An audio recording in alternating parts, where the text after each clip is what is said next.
Now you want to cover the stem with the floral tape, just like we've been doing. Put it up as close to the top of the flower as possible, and then just cover the whole stick just by twisting it around.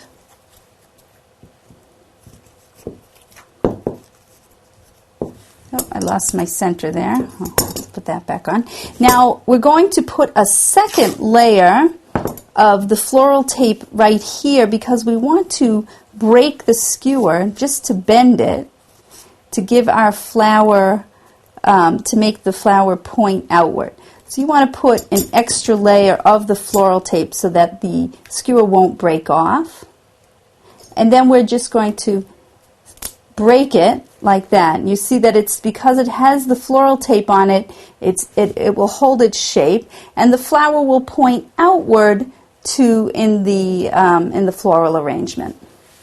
Here's our completed daisy, and as you can see, you can change the look of the flower just by changing the shape and the length of the petals and the colors.